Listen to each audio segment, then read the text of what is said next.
Ce film a été un énorme flop en 2023, il a également pris une grosse claque au niveau du box-office. On va bien sûr parler d'Expandable 4, mais avant, bonjour à tous et bienvenue sur la chaîne.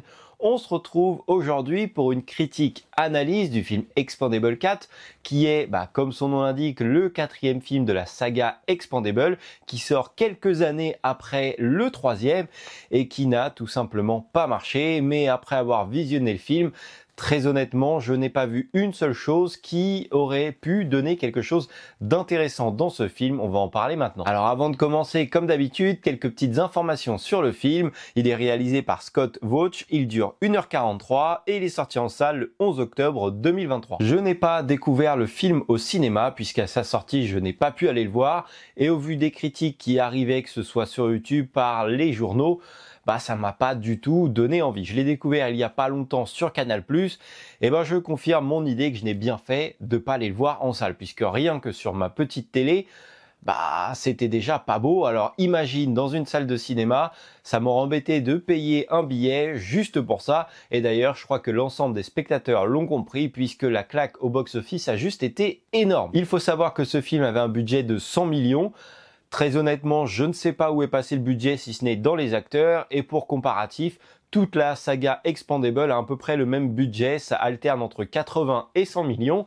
Mais pour un autre point comparatif, aucun des trois premiers films n'a fait moins de 200 millions au box-office. Surtout que si tu n'es pas au courant, même si le film a coûté 100 millions et qu'ils font 100 millions au box-office, ce n'est pas suffisant pour être rentable puisqu'une partie revient en cinéma, il y a d'autres choses à payer qui des fois ne sont pas compris dans le budget du film. Et là, pour le coup, le film a fait 37,92 millions, ce qui est tout simplement ridicule pour le budget annoncé. Donc la question qu'on se pose quand on voit l'œuvre, c'est où sont passés les 100 millions? Moi, je pense plutôt que le casting a pris un gros billet et c'est tout. Sylvester Stallone, il a dû dire bon écoutez, je reviens, mais vous me lâchez un bon billet. Pareil pour Jason Statham, etc. Et donc du coup, il restait plus grand chose pour réaliser le film.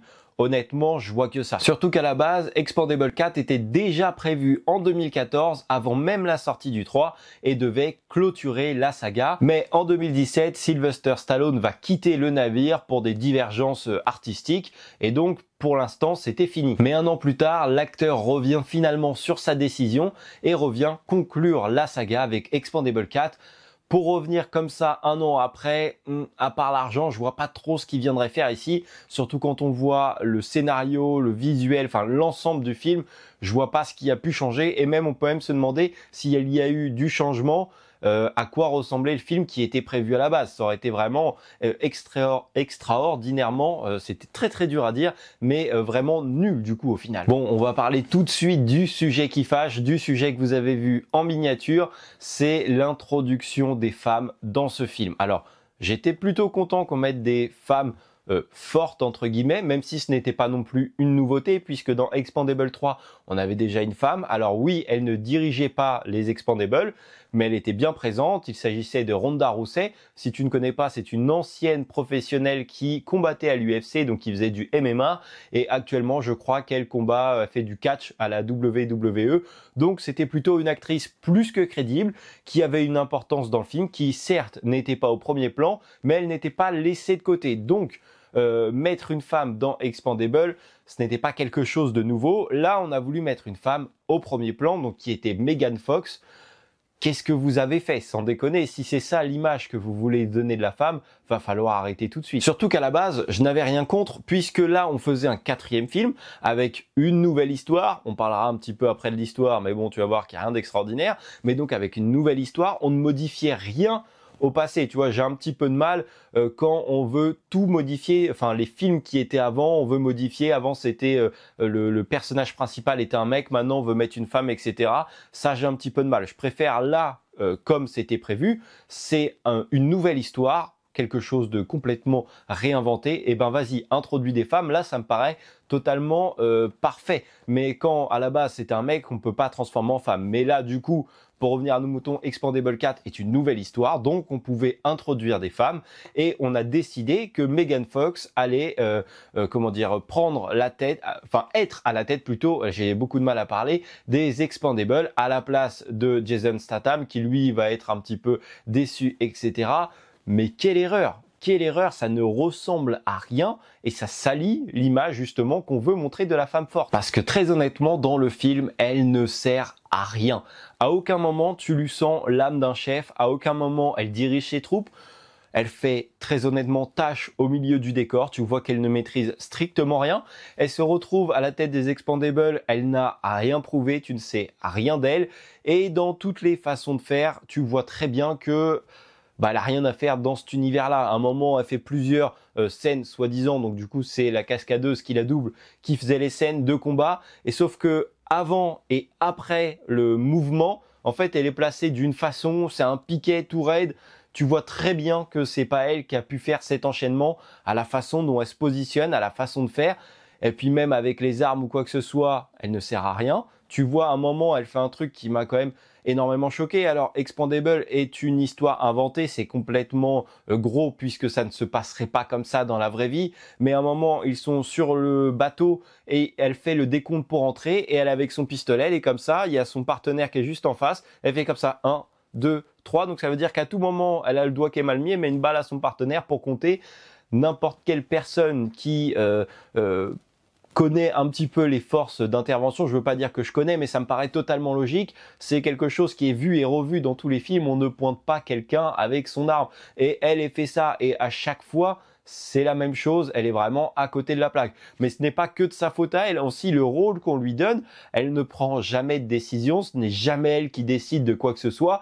Des fois, on va un petit peu l'introduire, te faire croire qu'elle va prendre une décision, mais en réalité, elle fait rien du tout. Et du coup, si c'est pour mettre en avant une femme, en tout cas, c'est ce qu'on veut te faire croire, et qu'elle ne serve à rien, il y a aucune utilité. Fallait lui écrire un vrai rôle. Là, vous avez strictement rien fait. Vous avez juste mis une femme pour dire, vous avez vu, on a ramené Megan Fox dans Expandable, mais elle sert à rien. Écrivez-lui un rôle, écrivez-lui des lignes, rendez-la intéressante, faites-lui prendre des décisions. Elle ne dirige strictement rien. Pourquoi vous avez fait ça? Mais bon, après, on parle de ça. Là, je voulais vraiment parler parce que on a essayé de la mettre en avant et de faire valoir la femme.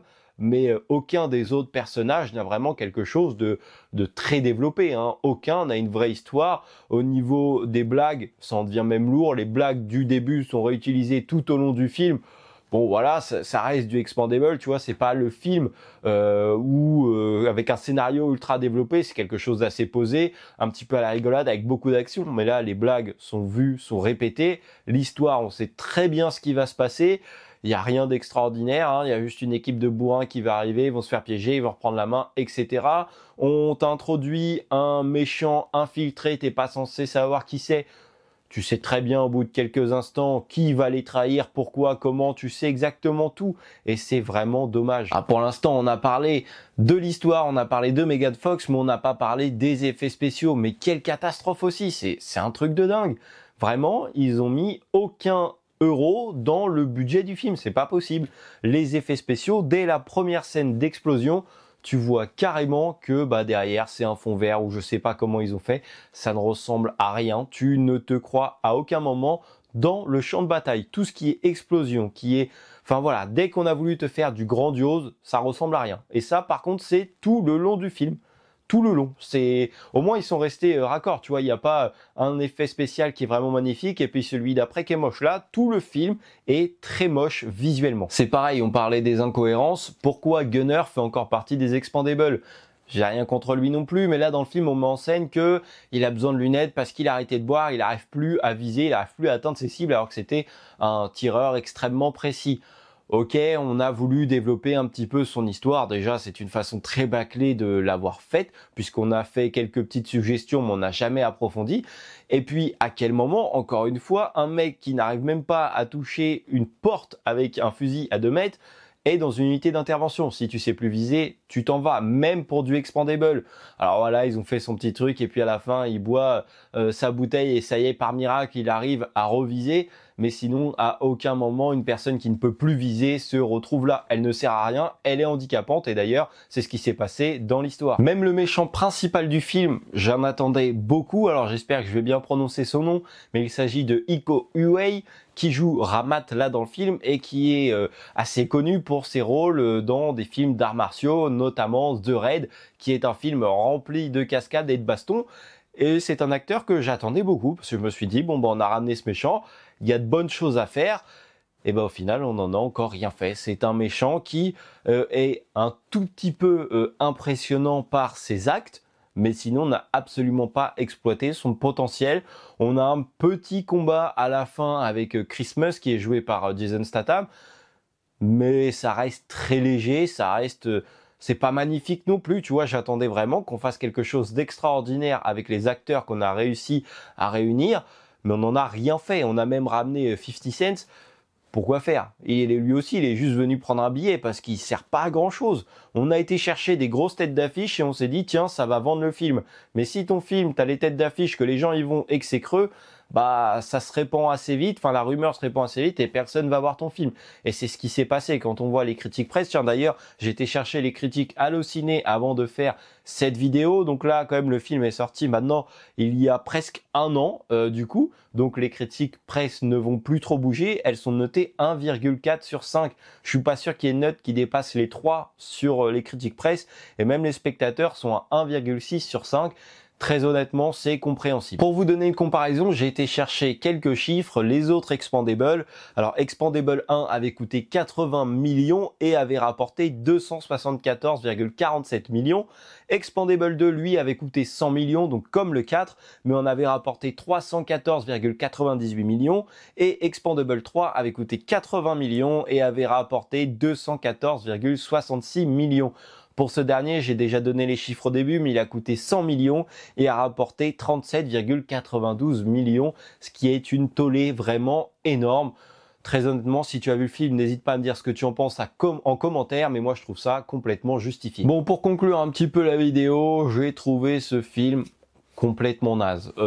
Voilà, je l'ai vu, je le reverrai jamais. Je ne l'achèterai pas non plus. D'ailleurs, je suis content d'avoir vu sur une plateforme plutôt que d'avoir dû l'acheter pour le découvrir parce que là, j'aurais juste perdu de l'argent. Très honnêtement, ils auraient dû s'arrêter avant. Quand le projet avait capoté, on aurait dû dire stop. Tu serais parti sur les 3 premiers qui avaient plutôt bien marché dans l'ensemble. Là, tu reviens avec un gros budget où tout a été distribué aux acteurs, dont certains comme Sylvester Stallone que tu vois à peine à l'écran et qui a dû prendre le plus gros billet du casting. Le visuel est moche, l'histoire n'est vraiment pas dingue. Alors je dis pas que les autres histoires des 3 Expendables étaient extraordinaires, mais au moins c'était un petit peu plus intéressant. Et dans le pire des cas, c'était le seul truc qui pêchait, le reste était un peu plus agréable. Même là, quand le film commence, quand tu vois jouer les acteurs, quand tu vois l'histoire commencer, bah il y a quelque chose de différent avec les 3 premiers. Et donc du coup, tu as vachement de mal à accrocher à l'histoire. En fait, c'est vraiment la pièce de trop. Ils ont pas su s'arrêter. Et du coup, on ramassait une énorme tollée. Si tu as vu le film, n'hésite pas à me donner ton avis en commentaire. Et surtout, si tu as aimé l'œuvre, dis-moi pourquoi en commentaire. Et ça peut être sympa justement d'échanger avec des avis complètement différents. Mais en tout cas, pour moi, ça a été un mauvais film et ça le restera. Et ça sera tout pour la saga Expendable qui se clôt malheureusement sur un échec. Si tu as aimé la vidéo, n'hésite pas à mettre un petit like, à t'abonner à la chaîne, à me suivre sur Instagram. Moi, je te dis à la prochaine pour une nouvelle vidéo. Salut!